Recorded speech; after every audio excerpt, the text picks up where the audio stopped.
Welcome to our story today. Millionaire kicks infertile wife out to be with young pregnant mistress, leaving everyone shocked. In this gripping tale, we delve into the shocking story of a millionaire who abandons his infertile wife for a younger pregnant mistress.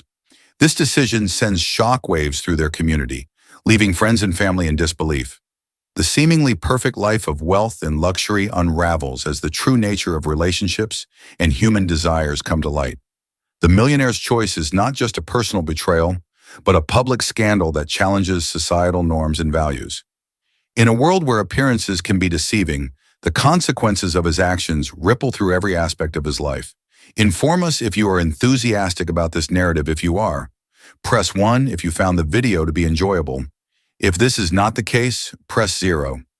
Your comments are a great source of motivation for me to collect more stories that are uplifting and meaningful. It was a bright afternoon in the home of Mary and Jacob, a newly married couple who seemed to have the world at their feet. Mary, warm-hearted and kind, moves gently through the elegantly decorated rooms of their house, where every detail reflects Jacob's sophisticated and meticulous taste. In a special corner of the living room hangs a painting by Mary, a landscape of warm tones and free brushstrokes that express her passion for art and her talent for capturing beauty on canvas. Mary fondly remembers the years she spent painting, allowing herself to explore her creativity and express her sensitivity. However, after their marriage, Mary chose to temporarily set aside her art to support Jacob, who is at the peak of his career as an entrepreneur. She takes pride in seeing Jacob climb the corporate ladder, building a solid and respected reputation. In her mind, Jacob's success is their success, an extension of the life they have decided to create together. That night, Mary prepares a special dinner to celebrate Jacob's recent achievement at work. She knows how much this recognition means to him and has gone to great lengths to make the evening intimate and special. The table is adorned with flowers and fine china that Mary reserves for special occasions. When Jacob arrives home, tired but content, he smiles at the effort she has put into the dinner. He sits across from her, and they enjoy a night filled with laughter and knowing glances, toasting to the dreams they share and the future they wish to build together. After dinner, Mary decides to talk to him about something that has been on her mind for the past few months. With a sweet smile and her eyes full of hope, she takes his hand and speaks of her desire to be a mother, to create a family that would give even more meaning to the life they have begun together. Jacob, I know we've been focused on your career and our plans, but I feel it's time to think about having a child. I'm excited to imagine a family, to see a little one with your eyes and your smile running around here, Mary says, gently caressing his hand. Jacob looks at Mary in silence, surprised by the conversation. But inside, a warmth stirs within him that he hasn't felt in a long time. For him, the idea of a family also represents a legacy, something that transcends his work and continues what he has built. With a smile, he squeezes Mary's hand and promises her that they will have a beautiful family together, one that will be the inspiration he needs to move forward. A perfect family, Mary. It will be our motivation, our future, he tells her, kissing her tenderly. Mary feels fulfilled, brimming with hope. That night, she drifts into a peaceful sleep, imagining the life they will have, the games in the garden, the laughter in the house, the walls adorned with her paintings, and their child's first drawings hanging alongside them. The following days unfold in a special harmony for Mary. Every morning, while Jacob leaves early for the office, she dedicates a few hours to her art, slowly rekindling her relationship with the canvas and brushes, inspired by the possibility of the life they wish to build together. In secret, Mary begins to paint a new piece, a portrait symbolizing the love and home they desire. She feels that each brushstroke is a promise and a seed of hope for the future. However, the first shadows start to appear. Despite her enthusiasm, days pass without Mary becoming pregnant. At first, she keeps her spirits high, believing it's just a matter of time. Jacob, in his rare free moments, reassures her that everything will happen at the right time. But Mary notices how his tone grows increasingly brief and distant when the subject comes up. Jacob avoids discussing it in depth, excusing himself with work and the rising responsibilities of his position, which Mary interprets as an act of patience. Still, Mary decides to keep her fears to herself, holding on to the hope and promises they made. When she feels anxious or discouraged, she seeks refuge in painting, convinced that somehow they will manage to create the family she longs for. Mary and Jacob's relationship continues with apparent normalcy. Dinners remain intimate occasions, though Mary begins to perceive a subtle distance in Jacob. He seems more absorbed by work, caught in a constant need to do more and be better. Mary tries to ignore the dark thoughts that creep in, telling herself they are just moments of anxiety and that soon her dreams of having a family will become reality. But deep down, something begins to crack, an imperceptible fissure that, unbeknownst to them, will mark the beginning of a profound change in the life they have planned together. While she holds on to hope for a family, the love that brought them together starts to wobble, threatened by the secrets and frustrations that will soon surface. Mary and Jacob had been trying to have a child for several months. At first, Mary took it calmly, trusting that pregnancy would come in its own time. But with each month that passed without results, anxiety slowly began to creep in. The idea of having a family, of watching a child grow, had become increasingly important to her, a yearning that filled her thoughts at every moment. One morning, after another negative test, Mary decided to talk to Jacob about her concerns. That conversation took place in the kitchen while he hurriedly checked emails on his phone and sipped coffee before heading to the office. With a nervous smile and an emotionally charged look, Mary confessed that she felt something was wrong and that they might need to consider seeing a specialist. Jacob, without looking at her too much, assured her that everything would be fine and that they just needed a little more time. However, Mary sensed a hint of impatience in his tone, which made her feel that her fears weren't really shared. Still, Jacob agreed to accompany her to a fertility clinic. Mary felt a mix of hope and nervousness as they waited in the reception area. The sterile atmosphere of the clinic, with its white walls and cold lights, didn't help calm her anxiety. As he sat next to her, Jacob was busy on his phone, replying to work messages, while Mary sought calm by flipping through magazines on the coffee table, though her mind couldn't focus on anything. All she could think about was what was to come, the possible results of the consultation. Finally, they were called into the office. The doctor, with a kind face but serious eyes, reviewed their tests and studies with an expression that Mary couldn't decipher. She spoke to them about the complexity of the process, the odds, and the possible treatments. Mary listened to every word with a mix of hope and fear, while Jacob occasionally nodded, keeping his eyes fixed on the doctor. However, when he heard that Mary's chances of conceiving were minimal, he felt as if the world was crumbling around him. On the drive home, Mary could barely hold back her tears. She gazed out the car window, trying to process the news, searching for a corner in her mind where it all made sense. Jacob remained silent, one hand on the wheel and his gaze fixed on the road. Mary's hand trembled slightly, wishing he would take it, wishing he would comfort her. But Jacob stayed distant, trapped in his own thoughts. When they finally arrived home, he glanced at her for a moment, muttered that he needed to make some calls, and disappeared into his office, leaving Mary alone with her pain. In the following weeks, Mary tried to cope with the emptiness of that news, balancing hope and resignation. Silently, she began to cling to the idea that there was still a possibility, however small, and she tried to stay strong.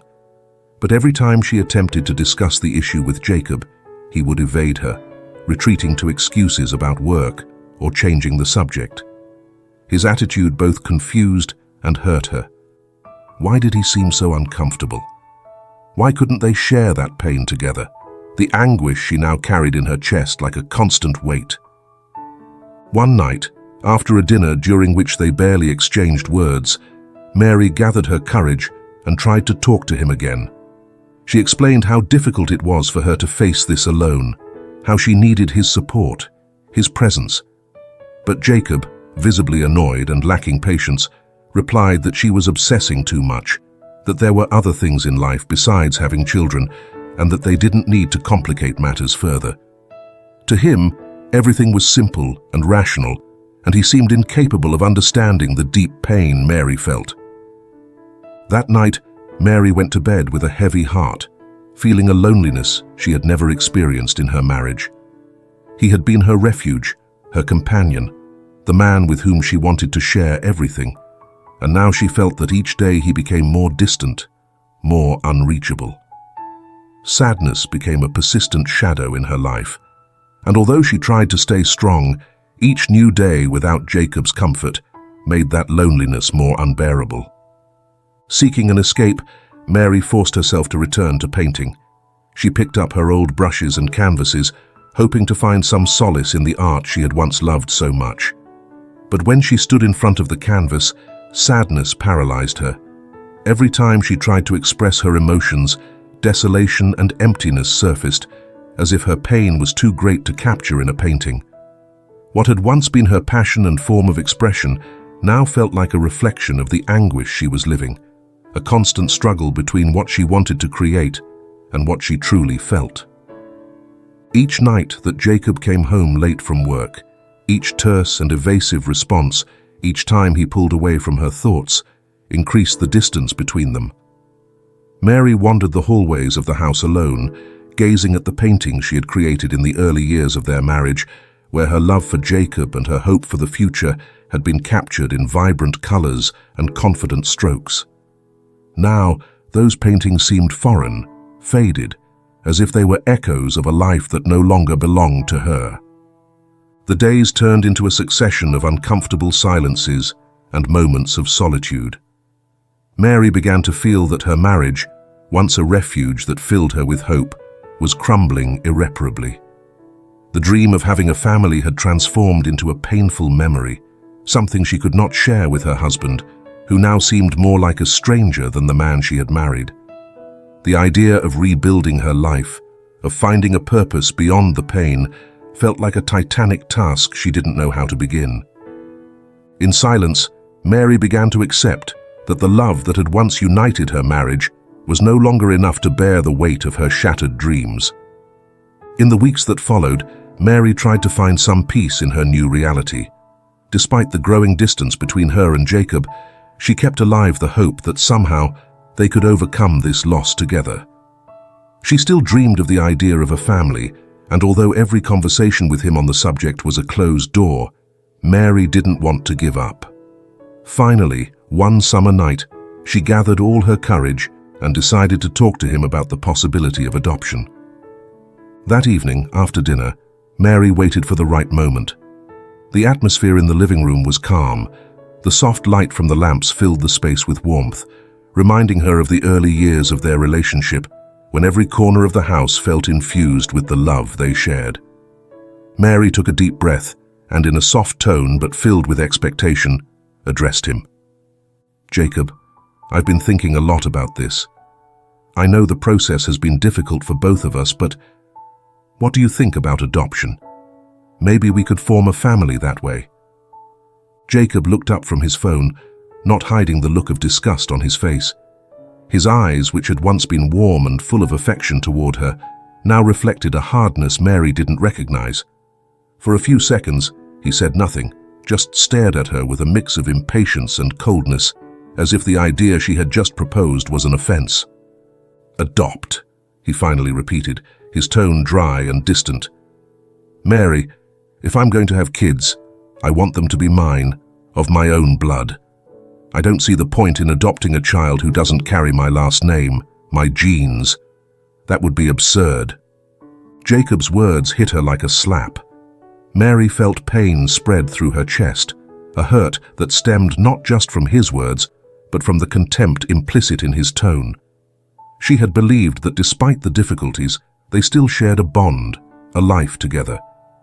But in that moment, she realized that her pain and desires meant nothing to him. It was as if, all of a sudden, their entire relationship had been reduced to her ability to conceive a biological child. "Jacob," she murmured, trying to find words amid the mix of sadness and confusion she felt. "It's not just about blood. It's about love, about giving a child a chance, about building together the family we always wanted." But Jacob seemed unmoved. With a coldness that chilled her soul, he turned away and focused back on his phone, closing the topic with a single phrase. "I'm not interested in raising a child who isn't mine, Mary. If it's so important to you, maybe you should reconsider your priorities." With that response, Jacob got up and left the room, leaving her alone in a sadness she hadn't felt until that moment. Jacob's reaction revealed something dark to her, something Mary hadn't wanted to admit. To him, she was nothing more than a means to reach an ideal, another trophy in his perfect life. The vision he had of her and their relationship was conditioned by her ability to fulfill that expectation of having a biological family. That night, Mary cried silently, wondering when they had lost that deep connection she thought they had. Everything seemed so superficial and empty, and every word from Jacob echoed in her mind like a sentence. "If it's so important to you, maybe you should reconsider your priorities." In the following days, Mary tried to find comfort in her own activities. She knew that Jacob was increasingly immersed in work, arriving home late every night, and when he was home, they barely exchanged a few words. Mary tried to reignite the spark in her life by returning to painting, but every time she sat in front of the canvas, pain and emptiness paralyzed her. The joy she once felt in creating had vanished, replaced by an uncontrollable sadness that seemed to have contaminated everything she loved. Soon, her attempts to connect with Jacob became futile. It was no longer just the coldness or distance, it was the absolute indifference with which he treated her. Mary began to spend more time alone at home, surrounded by her memories, clinging to the few happy moments she still held in her memory, as if those fragments of happiness could somehow heal her present. However, with each passing day, the pain deepened, and the home that had once been her refuge turned into a place filled with shadows and solitude. One night, after another failed attempt to talk to him about their relationship, Mary realized she could no longer pretend that everything was okay. The love and understanding that had once bound them had faded, leaving only an empty shell of what their marriage had been. The distance she felt was so great that even when they were in the same room, Jacob felt like a stranger to her, someone who shared her space but not her life. Mary began to notice small details reflecting the change in Jacob. Long nights at the office became more frequent, and he started to pay less attention to household matters. His excuses for being late no longer sounded genuine. Sometimes he didn't even bother to give them. The coldness he showed her made her feel increasingly insecure and alone. Despite everything, Mary tried to ignore the signs. Perhaps, she told herself, Jacob was going through a personal crisis, a moment of tension in his professional life, and needed time to find his own balance. Maybe, in some way, their relationship could still recover. But deep down, she knew something else was happening, something she didn't want to admit. With every distant gesture, with every night spent alone in the silence of her home, Mary understood that the love they once shared was fading, that the distance between them had become an almost insurmountable chasm. One night, after a long day of solitude, Mary made her way to the bedroom with a mix of sadness and resignation. As she walked down the hall, she caught a glimpse of the paintings she had created in the early years of their marriage. Each image, every brushstroke, reminded her of the excitement and happiness she had felt at the beginning, when she dreamed of a shared life full of love. Now, those paintings seemed to reflect only the echo of a broken hope, a dream that had gradually turned to ashes. Upon entering the bedroom, Mary looked at the empty bed and sighed. She lay down silently, hugging the pillow in an attempt to find comfort as sadness enveloped her. With tears in her eyes, she remembered the promises they had once made, the plans for a family, the laughter and dreams that seemed so real. Now, everything felt like it had vanished, and the sensation of loss was so overwhelming that she could barely breathe. In that darkness, Mary realized something deep and painful. The man she had once loved was no longer by her side. What had once been a love filled with promises and dreams had become a lonely burden, a cold and hopeless reality. The home they had built together had transformed into a silent prison, where the memories of what once was only served to remind her of what would never be again. With that revelation, Mary closed her eyes, letting the tears flow freely. Jacob's late nights at work had become almost a constant in their lives. He spent more and more time away from home, immersed in meetings, company events, and business dinners that, at least in his perception, offered him the energy and validation he needed. That particular night, a gala dinner organized by the company seemed to provide an opportunity for him to disconnect from the problems he was so desperately avoiding at home. He dressed meticulously, his suit impeccable, and left the house without hardly saying goodbye to Mary, who was left alone once more, watching his figure fade away at the threshold. The gala was in full swing when Jacob arrived. The room sparkled with dim lights, guests mingled amidst laughter and lively conversations, and the atmosphere was infused with a vitality that Jacob felt he had lost long ago. With a glass of wine in hand, he navigated through the crowd, greeting acquaintances until his eyes met those of Camilla. Camilla was a young woman with a captivating smile and an undeniable energy that radiated from her every word and gesture. She worked in the marketing department and had become a constant presence in the company meetings over the past few weeks. Jacob was intrigued by her freshness, the way her laughter lit up the room, and especially the genuine admiration she showed for his work. That night, Camilla was radiant. Upon seeing him, she approached with a smile. "Jacob, I didn't expect to see you here so soon. How are you?" she asked, looking at him with a mixture of admiration and curiosity. Jacob, surprised by her proximity, felt a slight dizziness. His attention, usually scattered and focused on 1,000 things at once, zeroed in on her. The conversation flowed naturally, and soon they found themselves talking not only about work, but also about their interests, dreams, and what success meant to each of them. Camilla listened attentively, something Jacob hadn't experienced in a long time. In her presence, he felt understood, valued, and filled with an energy he thought he had lost. Hours passed quickly. At some point, amid laughter and shared glances, Camilla lightly touched his arm while they spoke. Jacob felt the touch like a jolt, a reminder of something he had been subconsciously seeking: connection, recognition, something that had vanished from his relationship with Mary.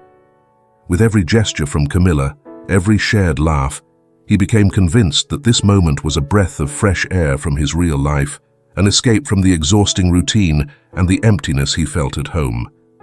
The gala continued, but in a corner of the room, away from the noise, Jacob and Camilla seemed to inhabit their own world. The complicity transformed into a physical and emotional closeness, into an intimacy neither of them had initially intended. Amid laughter and whispered words, Camilla looked at him in a way Jacob couldn't ignore. It was a silent invitation, a crossing of lines he had long imagined, but had been too afraid to step across. However, that night, the barrier between fantasy and reality faded. It was a fleeting moment, an instant that changed everything between them. Camilla, with her seductive smile and confidence, seemed to offer him a kind of salvation, a reminder that he could still feel something intense, something that could pull him away from the emptiness. From that night on, Jacob knew he had crossed a line from which there was no return. In the following weeks, the relationship between Jacob and Camilla ceased to be merely professional. Lunches and meetings they shared turned into private encounters, excuses to spend more time together. Camilla's presence was an escape from reality, a refuge where Jacob could feel desired and admired. In his mind, he justified his actions, convincing himself that he too deserved happiness, that what he was doing was a way to fill the voids that Mary could not. At the same time, the distance with Mary became an unbridgeable abyss. If before Jacob had been cold and distant, now he barely spoke to his wife. The few conversations they had were brief, almost monotonous, and filled with uncomfortable silences. Mary, although aware of the growing coldness, tried not to confront that silent truth. She convinced herself that Jacob was merely going through a tough phase, that perhaps the burdens of work had consumed him. However, each night he came home late, each time he found an excuse not to be there, doubt grew within her, transforming into a silent certainty she could not ignore. One night, Mary decided to stay awake waiting for him. Sitting on the living room sofa, she hugged herself, trying to calm the mix of anguish and anxiety that engulfed her. She knew there was something Jacob wasn't telling her, a truth that lay between them, and that, no matter how much she tried to ignore it, was as tangible as the silence that now reigned in their home. Minutes turned into hours, and when Jacob finally came home, the silence was absolute. He was surprised to see her there, sitting in the dim light, her eyes heavy with sadness and something he hadn't expected: courage. Mary didn't need words to convey that she knew, that she had felt every absence, every distance he had imposed between them. Although she didn't dare to confront him directly, deep down, Mary understood that something had broken irrevocably. Jacob's betrayal, though unspoken, was something she had already sensed. From that night on, Mary began to isolate herself further in her pain, clinging to memories of what her marriage had once been, to the happiness they had once shared. Meanwhile, Jacob, immersed in his relationship with Camilla, barely noticed the devastation he had left behind. The house that had once been a warm and welcoming home was now a cold and desolate place, filled with memories Mary couldn't escape, but that filled her with deep, heartbreaking sadness. With each new excuse, with each implicit lie, Mary convinced herself that she had lost him. She knew that the person who had once been her husband had changed, that he was no longer the man with whom she had dreamed of having a family. The distance between them was a barrier she couldn't cross, and the certainty that Jacob shared his most intimate moments with someone else devastated her. Jacob, trapped in the illusion of a renewed life with Camilla, hardly noticed Mary's pain. He had sunk into a bubble where only his own needs and desires existed, convinced that his pursuit of happiness was valid, even if it meant leaving Mary behind. Each time he returned home, he found a space filled with silence that he preferred to ignore, an emotional absence he had chosen not to face. That night, in the darkness of her bedroom, Mary realized that the bond that tied them together was broken in a way that perhaps could never be repaired. The certainty of Jacob's betrayal became an unbearable burden for Mary. Though each night she tried to convince herself that they could still find a way out, reality hit her hard every time she saw him walk through the door without barely looking at her, every time he averted his gaze, as if her presence were more of a nuisance than a comfort. Mary clung to the memories of the good times, but she knew that as the days passed, the love and respect they had once shared were fading irretrievably. One night, Mary decided to confront the situation once and for all. She had reached a point where she could no longer endure Jacob's silence and coldness, nor could she pretend that what they had could be salvaged with a simple conversation. She waited late into the evening in the living room, sitting in the armchair, her heart racing and her breath held. The clock struck 11 when she finally heard the sound of the door. Jacob entered without paying her much attention, as if he didn't notice her presence in the living room. Hearing his footsteps, Mary felt a mix of anxiety and determination. When he saw her sitting there, she looked at him with an expression of sadness, but also of bravery. The silence was almost palpable as they locked eyes, and in the dim light of the living room, Mary felt that she finally needed to give voice to everything she had kept silent. "Jacob," she began, her voice firm even though her heart raced, "I want you to be honest with me. I know there's something you're not telling me, and I need to know the truth." He stopped, visibly surprised, as if he hadn't expected Mary to confront him in that way. Jacob let out a sigh, and for a few seconds, the silence became so dense that it felt like they were both sinking into it. Mary did not look away. She did not back down, determined to hear what he had to say, even if the answer hurt her. "Is there another woman in your life?" she finally asked, her calm hiding the whirlwind of emotions consuming her inside. Jacob, trapped and with no way out, looked away, avoiding her eyes. There was no way to evade the truth. For the first time in a long while, he felt exposed, vulnerable, unable to pretend that everything was fine. Finally, with coldness and without any sign of compassion, Jacob slowly nodded, as if the weight of his confession was nothing more than an uncomfortable formality. "Yes, Mary," he said, his tone direct and dry. "I'm with someone else, and she's expecting my child." Mary felt the ground crumble beneath her feet. Those words were a blow she never imagined receiving from the man who had been her life partner. But Jacob wasn't finished. With an attitude that left her speechless, he continued, as if he wanted to close that chapter of his life without looking back. "She can give me what you couldn't, Mary. For me, this means having a family, continuing my legacy, something that you couldn't do," he added, with a harshness Mary didn't recognize, a hardness that revealed a part of him that had remained hidden until that moment. Jacob's words were so cruel that Mary felt as if her chest was shattering into 1,000 pieces. Tears began to stream down her face, but she didn't move.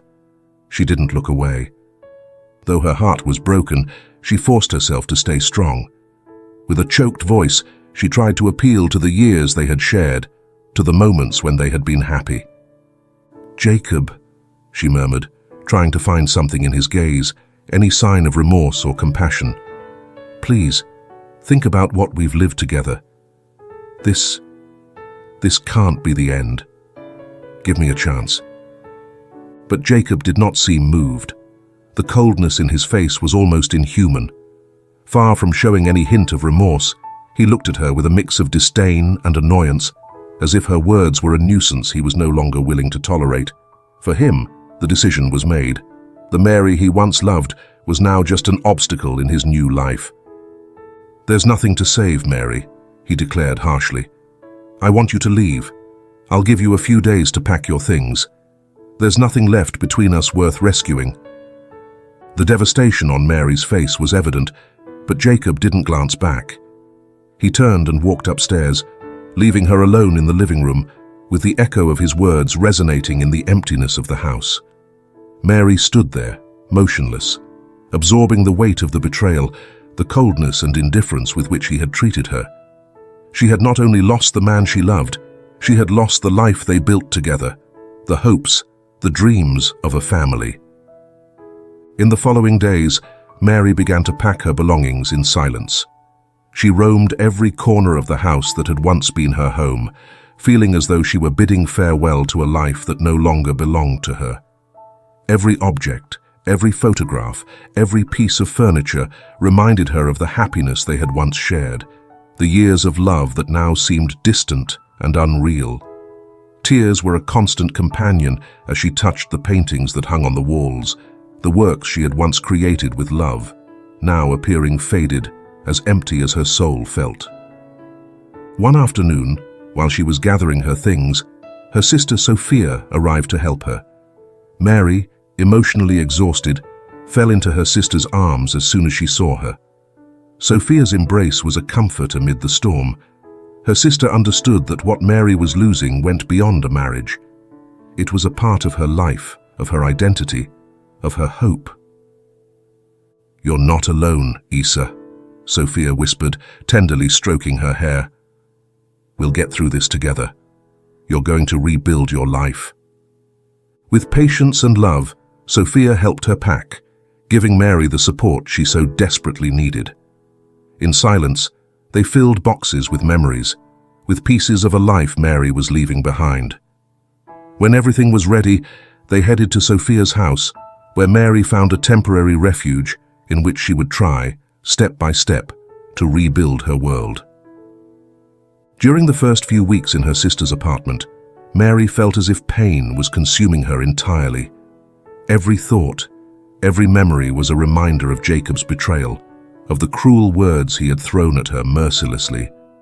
The nights were endless, and in the silence of the early morning, tears flowed without consolation.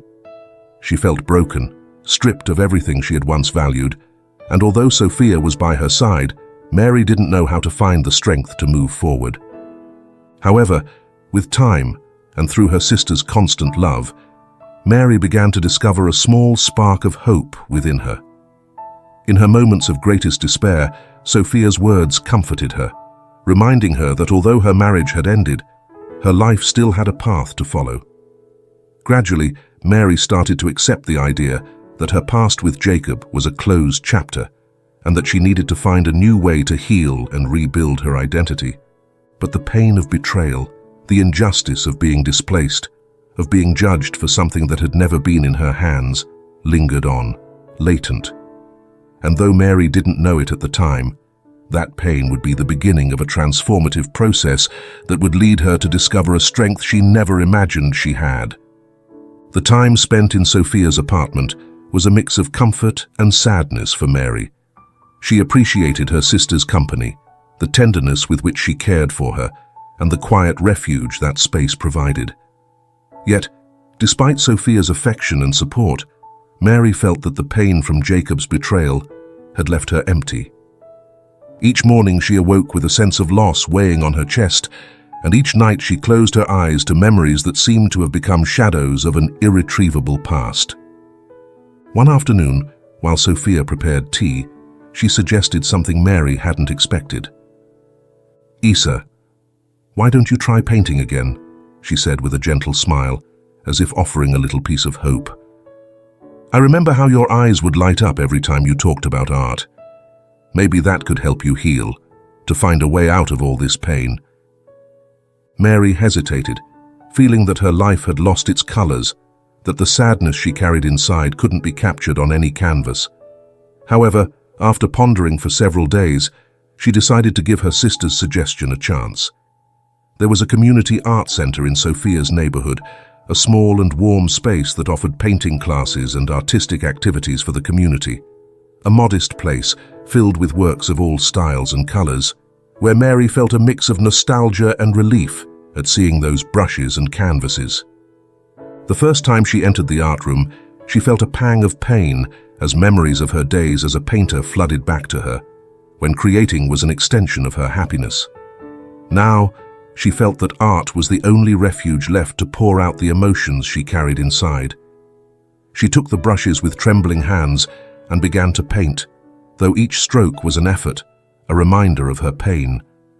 The first pieces she created were reflections of her suffering, filled with dark strokes and muted colors, but in each of those canvases, she found a subtle relief, as if the pain she had held for so long began to dissipate little by little.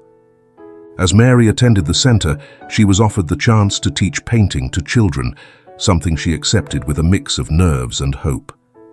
At first, she felt insecure, but soon discovered that the company of the children was an unexpected joy. Each class became a space of healing, a place where Mary could share her love for art while finding the peace she so desperately needed. The children, with their energy and laughter, reminded her of the beauty of simple things, the purity of creating without fear or judgment. It was in one of those classes that Mary met Diego and his son Luke. Diego was a calm-looking man, with a kind gaze who always accompanied his son to painting classes. Luke, an 8-year-old boy with a thoughtful and reserved expression, initially appeared shy, observing everything around him with a mix of curiosity and caution. Mary noticed that there was something in Luke's way of looking that reflected a special sensitivity, a perception of the world that seemed advanced for his age. Little by little, Mary gained Luke's trust. In one of the classes, she asked the children to paint something that made them happy. While the other children filled their pages with colors and abstract shapes, Luke drew a scene that moved Mary. It was an image of a family, a man and a woman standing together with a child between them. In one corner of the drawing, Luke had added a figure that, though small, radiated warmth. It was Mary, whom he had depicted as a close and welcoming presence. Mary looked at the drawing with a mix of surprise and emotion. She hadn't expected that this child, with whom she had shared only a few days, would integrate her into his world in such a significant way. Upon seeing the drawing, Diego appeared visibly moved and grateful. After class, he approached Mary to thank her. "Luke has been through a lot," Diego explained, his voice heavy with sincerity. "Since we lost his mother, it's been hard for him to express himself, and seeing you here, helping him find a space to create, has been a gift for both of us." Mary felt an immediate connection with Diego and Luke, a type of bond she never thought she could experience after losing her own family. Over time, Mary and Diego began to spend time together outside of class, initially discussing art and the children, sharing laughter and confidences that built mutual trust. Little by little, they opened up to each other, sharing the scars of their own lives. Diego told her how the death of his wife had left a void in his life, and the fear of raising Luke without the maternal figure he desperately needed. Mary, in turn, shared her story, her separation, and the deep pain she had felt from losing not only her marriage, but the possibility of having the family she had always dreamed of. They both found in each other an unexpected support, a refuge where they could heal and build something new, free from judgment or expectations. Each encounter strengthened the bond they shared, and slowly, Mary began to experience renewed joy. Luke became a source of light in her life, and every time the boy ran toward her with a smile or showed her a drawing, Mary felt her heart fill with something she had thought was lost. That family she had once imagined seemed to be taking shape in a different but equally beautiful way. The affection between Mary and Diego transformed into something deeper. During their walks after classes, they shared their dreams, fears, and desires for a peaceful life. Mary realized that in Diego, she had found something she had never had with Jacob, a connection based on understanding and mutual respect. Diego looked at her with a tenderness that made her feel valued, as if her pain and scars were parts of her that he accepted and loved.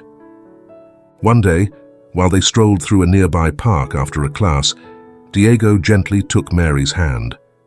It was a simple gesture, but for both of them, it meant the world.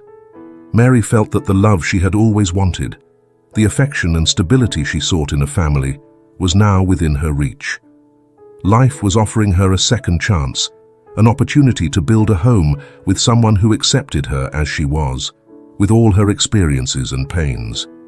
That night, as she prepared for bed, Mary realized that something had changed within her. The pain was still there, the scars still marked her soul, but there was also a glimmer of hope, a possibility of being happy in a new way. With Diego and Luke, she felt she was building a family based on true love, understanding, a desire to heal together, and respect for what each had lived. For the first time in a long time, Mary allowed herself to dream of a different future, a future in which the past would not define her happiness.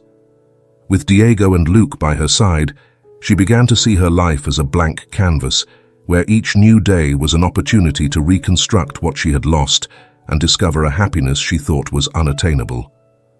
Hope was reborn in Mary's heart, and with it, the desire to embrace the life in front of her, filled with possibilities and love. The days spent alongside Diego and Luke were like a healing balm for Mary. The sadness she had once felt seemed to dissipate every time she shared an afternoon of laughter at the park or took a walk with Diego holding her hand gently. With them, her life began to fill with small moments of happiness, instances where she could trust in the future again without fear. By their side, Mary felt she was discovering a type of peace she never imagined possible after everything she had lived. She had found, without looking for it, a new family woven with love, respect, and a mutual understanding that filled her with an inexplicable warmth. One day, while cleaning the small studio that Sophia had prepared for her to paint in, Mary began to notice a slight dizziness. She thought it was accumulated fatigue, perhaps a reaction to the emotional changes she had experienced, and decided to sit for a moment. However, the dizziness and nausea began to occur more frequently, a feeling of discomfort that accompanied her throughout the day, especially in the mornings. Mary tried to ignore it, attributing it to the stress of recent months, the emotional baggage that still weighed on her. But when the discomfort became constant, she decided to consult her doctor. Fear and anxiety swirled in her mind as she awaited the results in the office. The mere thought that something might be wrong after finally finding some peace filled her with anguish. Finally, the doctor returned to the office with a smile on his face, a kind expression that caught Mary off guard. "Mary," he began, with a soft and reassuring tone, "what you're experiencing is normal. These are the early symptoms of a pregnancy." Mary was silent, completely stunned, trying to process what she had just heard. The doctor continued speaking, explaining the precautions she should take, but his words faded into a distant murmur. A pregnancy. That which she had desired for so many years, and which, in her marriage to Jacob, had never materialized. A mix of emotions overwhelmed her: surprise, disbelief, joy, and at the same time, a deep fear, as if this were some kind of mistake or illusion that could vanish at any moment. When she left the office, Mary felt overwhelmed. She wandered aimlessly through the streets for a while, trying to calm her breathing and organize her thoughts. This news changed everything in a way she didn't know if she was prepared to face. After some time, she decided to see Diego. She needed to tell him, to share with him this surprise that overwhelmed her, and that, in some way, belonged to both of them. Diego was at the park with Luke when she arrived. Mary approached with hesitant steps, her face reflecting a mix of emotion and nervousness. Diego immediately noticed something was wrong, and as he looked into her eyes, he moved closer, taking her hands gently. "Mary, what's wrong?" he asked, concerned, while he gently stroked her fingers. Mary looked at him with tears in her eyes, a trembling smile on her lips, and finally found the words. I'm pregnant, Diego," she whispered, barely believing what she was saying. Diego looked at her with a mixture of surprise and joy on his face. For a few seconds, they remained silent, processing the news. Then Diego hugged her tightly, his arms surrounding her in a gesture that conveyed both support and love. Mary felt a wave of emotions envelop her, an unexpected peace that she could only find in his arms. Luke, who was watching from nearby, looked at his father and Mary with curiosity and joy, not fully understanding the moment, but sensing that something important had happened. That day marked a turning point in Mary's life. As she returned home with Diego, they talked extensively about the future that lay ahead of them, about the family they were forming, and how this new baby would change their lives forever. Mary felt a mix of joy and vertigo. For years, she had accepted the idea that motherhood would not be possible for her, and now, in an unexpected twist of fate, that possibility was being reborn, opening up a world of emotions that she could barely comprehend. However, as the days passed, that initial joy began to mingle with a series of questions and doubts. Mary recalled the years of pain and frustration in her marriage to Jacob, all those diagnoses and treatments that had convinced her that she could never be a mother. The idea that perhaps her infertility wasn't real, that maybe Jacob was the one with the issue, began to gain strength in her mind, generating a mix of relief and bitterness. Finally, unable to bear the uncertainty, Mary decided to undergo additional tests. She needed to understand how it was possible that she was pregnant now, when for years she had been told her body could not conceive. After several tests and consultations, the doctors gave her an answer that left her breathless. "You have no fertility issues," the doctor explained with a compassionate expression. "In fact, it seems that you never had difficulties conceiving. Sometimes, in these cases, it can be that one of the partners has issues. Perhaps your ex-husband Jacob had some problem." Mary listened to those words in silence, feeling a mix of disbelief and sadness. The years of suffering, of feeling inadequate, of enduring Jacob's indifference and cruelty, now seemed so unjust, so unnecessary. All the pain and tears she had shed, all the moments she had blamed herself, were the product of a lie, a distortion that should never have been her burden. Mary felt a sudden release, as if by knowing that truth, she could finally let go of the guilt she had carried for so long. However, Mary couldn't shake a twinge of bitterness. The image of Jacob, his harshness, and the coldness with which he had blamed her for not being able to conceive, still echoed in her memory. But now, alongside Diego, with the baby they were expecting, Mary realized she didn't want to allow the past to define her future. She decided that she would not live anchored in resentment, that her life, her family, would not be marked by the pain left by Jacob, but by the love she had found with Diego. With that resolution, Mary began to embrace her new life with a sense of gratitude and peace. Each day spent with Diego and Luke made her feel more whole, more certain that she was where she was meant to be. The months passed, and the relationship between them strengthened further, forming a family unit that provided her with a sense of belonging and security she had never experienced. Diego was a loving, patient, and protective man, accompanying her every step of her pregnancy, ensuring she lacked for nothing and constantly reminding her of how important she was to him. Luke, who eagerly awaited the arrival of his little brother, began expressing his joy through drawings and letters he made for the baby, decorating the house with his creations filled with love and color. Mary saw in those gestures the reflection of the family she had always dreamed of, a family built on acceptance, love, and mutual respect. As Mary prepared to welcome the baby, she also resumed her art classes, this time with a renewed perspective. Now her works had a different light, a brightness that reflected her healing process and her path toward a new life. In every stroke, in every color, Mary captured the strength she had found within herself, the resilience of having reborn after so much pain. One afternoon, while painting in the studio, Diego entered and stood silently watching her. Mary looked up and smiled at him, and he approached tenderly, caressing her belly and feeling the baby's movements. "You have no idea how grateful I am that you are in my life," Diego whispered, his gaze filled with love.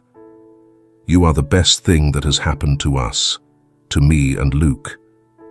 Mary, moved, took his hand and squeezed it gently. She felt that her life had taken an unexpected turn, that true love and the peace she had long sought were finally within her grasp. With Diego and Luke and the baby on the way, Mary knew that her past was behind her. She had overcome the pain, found the courage to start anew, and was now ready to embrace a life full of love and fulfilled promises. In that stillness, feeling Diego's warm presence and the gentle movement of the baby, Mary knew she had found her home. A home built on true love, a love that embraced her with all her wounds and scars, and that, unlike everything she had lived before, was meant to last. Years later, Mary's life had blossomed in a direction she never imagined. Her relationship with Diego had become a refuge where each day she found love, support, and the peace she had longed for. Now married and living together, they shared a life filled with harmony and the little moments Mary had always dreamed of. Alongside Luke, who had grown up happy and full of enthusiasm, and their little son, their home was the epicenter of laughter, games, and a sincere love that reminded Mary daily that the pain of the past was behind her. Motherhood brought Mary indescribable joy. From the first moment she held her baby in her arms, she felt that the last corner of her heart, the one that still held the wounds of the past, had healed completely. Diego, who was a loving and patient father, supported her every step of the way, sharing in the parenting journey and enjoying the family life they had built together. Luke, with the protective spirit of an older brother, helped care for the baby with a tenderness that filled Mary with pride. In many ways, Her life was perfect, more than she had ever dared to imagine. Meanwhile, Mary had rekindled her love for art, this time with renewed strength. Her paintings reflected the journey she had traveled, the pain and the healing, the hope and the rebirth. Her passion for art led her to organize an exhibition at a local gallery where she showcased her most recent works, inspired by the love she now experienced and the healing process that had transformed her. Each painting told a part of her story, and every stroke represented an emotion she had learned to embrace. On the night of the exhibition, the gallery was filled with visitors and curious onlookers admiring her works, while Mary, radiant and happy, welcomed them alongside Diego and their children. For her, this exhibition was not just a display of her art, but a testament to her strength, to her ability to rebuild and find peace after pain. Attendees admired her paintings, some commenting on the depth of her strokes and the vibrant colors that reflected a journey of emotions. Mary watched her family among the crowd, and each time her eyes met Diego's, he returned her gaze with a warm and proud smile. What Mary didn't know was that, in a corner of the gallery, someone was watching from a distance, too afraid to come too close. Jacob had heard about Mary's exhibition and, on an impulse, decided to attend silently, hoping to see what she had achieved. His life, in contrast, had taken an unexpected turn. Camilla, after the revelation about the paternity of Nicholas, had left him, taking the child and leaving him alone in the mansion they once shared. In that home, filled with empty memories and unfulfilled promises, Jacob lived a solitude that consumed him day by day. Over time, Jacob had been forced to face the consequences of his decisions. The mansion that had once symbolized his success now felt desolate and cold, a constant reminder of what he had lost due to his pride and ambitions. Days had turned monotonous, a meaningless routine that even professional success could not fill. Finally, in a desperate attempt to find some purpose, he decided to create a foundation dedicated to helping vulnerable children, an act of redemption that, while not repairing the damage he caused, offered him some peace. But none of that eased the weight of regret he carried in his soul. Years after losing Mary, he understood that she was the only person who truly loved him, who offered him a home, a life filled with love and meaning. Now, seeing her in the gallery, surrounded by people who admired her, with a family supporting her and a sincere love reflected in every look from Diego, Jacob felt the weight of deep sadness, of a loss he could never reclaim. He watched Mary from a distance, not daring to approach, as she moved with a serenity and happiness he had never seen. The Mary before him was a fulfilled, strong and confident woman, someone who had found her purpose and built an authentic and happy life. In silence, Jacob understood that there was nothing he could do to change the past, and that any attempt to approach her would only serve as a reminder of the wounds he had inflicted. Finally, Mary noticed him. Their eyes briefly met, and Jacob, feeling the weight of his mistakes, nodded slightly, as if silently asking for forgiveness. Mary looked at him for a few seconds, and although her expression was calm, her gaze reflected the acceptance of a closed chapter. With a gentle gesture, she returned a slight smile of courtesy, a silent goodbye that conveyed both forgiveness and the confirmation that her life had moved on. Jacob felt it was his cue to leave. Silently, he exited the gallery, aware that he had lost the only person who truly mattered to him. His life, filled with material successes, lacked the love and meaning it once had with Mary. As he crossed the threshold, he understood that she had found the happiness he denied her, that her family and peace were in a place where he no longer belonged. As Jacob walked away, Mary turned her attention back to her family, to the love surrounding her, and knew she had closed the last chapter of her past.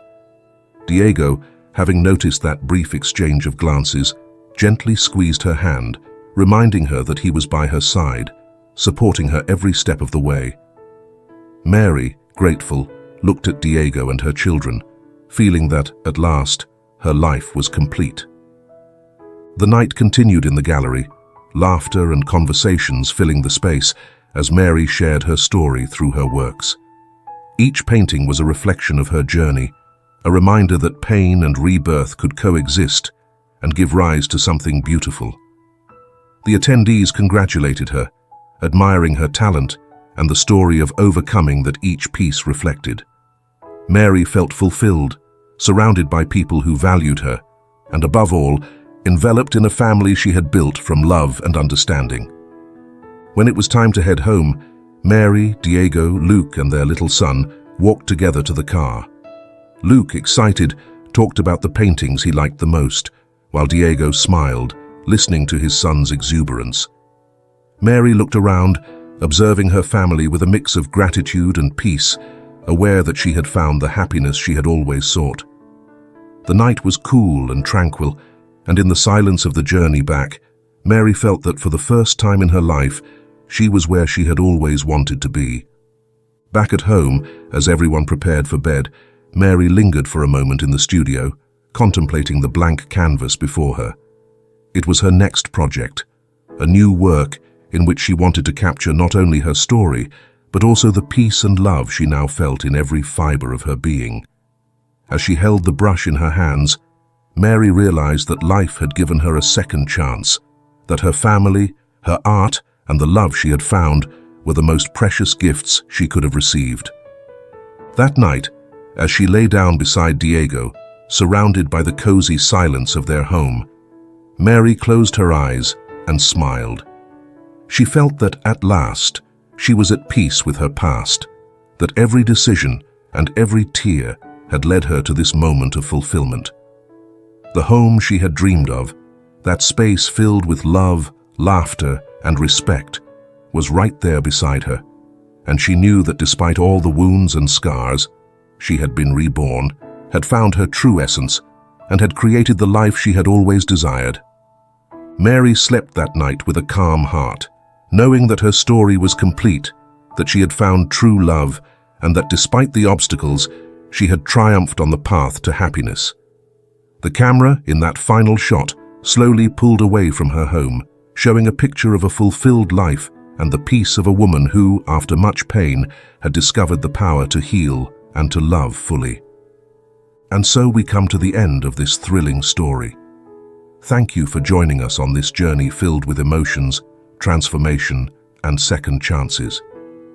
Mary's story reminds us that although we face difficult moments and painful losses, there is always the possibility to be reborn, to find peace, and to discover true love.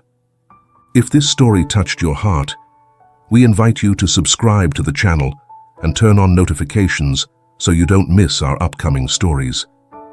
Every week we share tales filled with inspiration, love, and resilience to remind us that we can all find a new beginning. Don't forget to like and share this video with those you think might need a little hope. We would love to hear in the comments what parts of the story moved you the most, or what lessons you take with you. Thank you for being here and being part of this community. We'll see you in the next video. Until next time, may you always find the courage to keep moving forward.